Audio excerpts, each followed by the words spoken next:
Walkout किया है, क्या कहेंगे सबसे पहले? मैं विपक्ष का तो वॉकआउट हमेशा होता ही है और रहता भी है।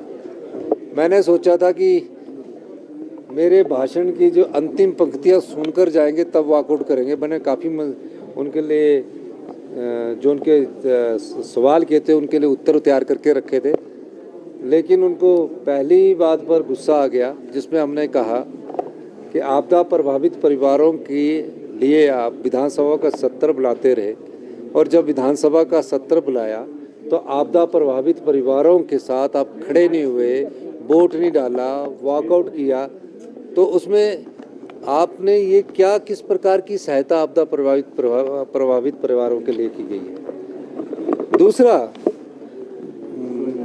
देखने वाली बात है, उल्टा चोर कोतवाल को डांटे। कहने का मतलब मेरा ये है कि एक्साइज पॉलिसी में हर साल 166 करोड़ रुपए का राजस्व आता रहा, वो रिन्यू करते रहे। हमने जब ऑक्शन की, ऑक्शन करने के बाद हमें 400 करोड़ रुपए का राजस्व प्राप्त हो रहा है लगभग।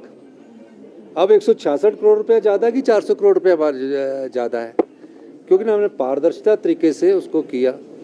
मैं ये नहीं कहता वो एक साल रिन्यू कर सकते थे, दूसरे साल रिन्यू कर सकते थे, क्योंकि किसी बिजनेस को एस्टेब्लिश करने के लिए पहले उसका बेस प्राइस को खोजना होता है। अब हमें बेस प्राइस मिल गया।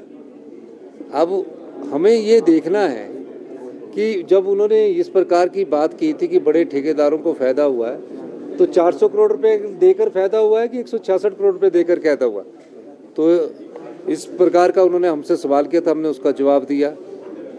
मैं ये मानता हूँ कि विपक्ष का काम मुद्दों पर आकर सार्थक चर्चा करना होता है।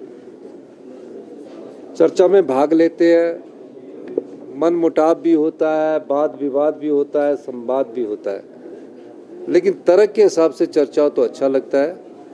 और हम चाहते हैं कि विपक्ष, ठीक है, वॉकआउट से मीडिया, सोशल मीडिया वॉकआउट के द्वारा अपना ध्यान आकर्षित करते हैं, तो आज हमने चर्चा का जवाब देके समाज के सभी वर्ग, कोई ऐसा वर्ग नहीं होगा, किसी न किसी सहायता से हमने उसकी मदद की है। हमारे संसाधन बहुत कम है, आर्थिक बदहाली के दौर से हम गुजर रहे हैं, और निश्चित तौर पर मैं कह सकता हूं कि आने वाले समय में जब हम फैसले लेंगे तो आत्मनिर्भर हिमाचल की ओर हम बढ़ेंगे। सर, डॉक्टर से आपने अपील की है जो पेन डाउन स्ट्राइक पर है? मेरा डॉक्टर से अपील का मकसद ये है, हमारी आपसे बातचीत हुई है, और जब बातचीत होकर उनकी कुछ बातों को मान लिया जाता है तो इस प्रकार की पेन डाउन स्ट्राइक नहीं करनी चाहिए।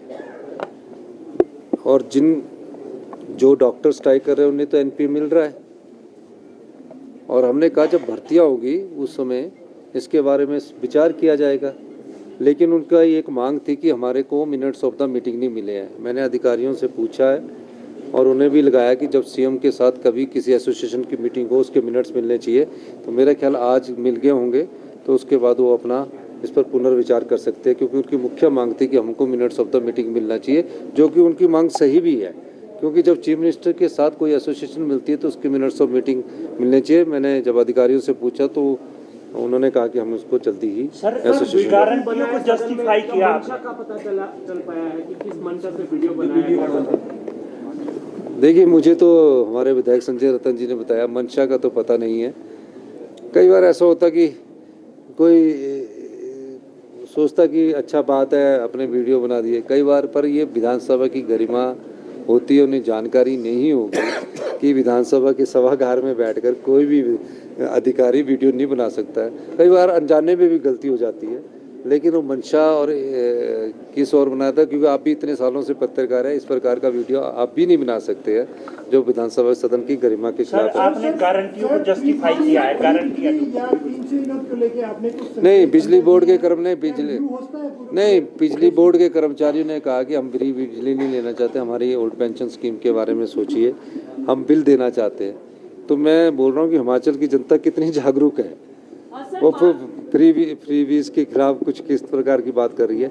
हमने काफ़ी गारंटियाँ पूरी कर दी है। देखो, जिसमें प्रदेश का हित होगा, जिसमें प्रदेश आत्मनिर्भर बनेगा, जिसमें 2032 तक प्रदेश समृद्धशाली और अमीर राज्य बनेगा, जिसमें किसान की आय बढ़ेगी, जिसमें महिलाओं को सम्मान मिलेगा, युवाओं को रोजगार मिलेगा, उस दृष्टिकोण से हम बात करेंगे। गारंटियाँ मैंने इसलिए दी बताई कि इन गारंटियों को हमने पूरा कर लिया है, और जहाँ 300 यूनिट किसी गरीब परिवार या किसी को लेने की जरूरत होगी, वो जब हम इसको लागू करेंगे उस समय विचार किया जाएगा। बार बार हिमाचल प्रदेश से उद्योगों के पलायन की बात हो रही है, विपक्ष दलाल मैं- शब्दों का इस्तेमाल कर रहे हैं। मैं पत्रकार बंधुओं से भी चाहूँगा कि आप भी थोड़ा सा स्टडी करिए, और स्टडी करके आना चाहिए आपको कि कौन से उद्योग पलायन हुए, उसके बाद इस सवाल को पूछना चाहिए।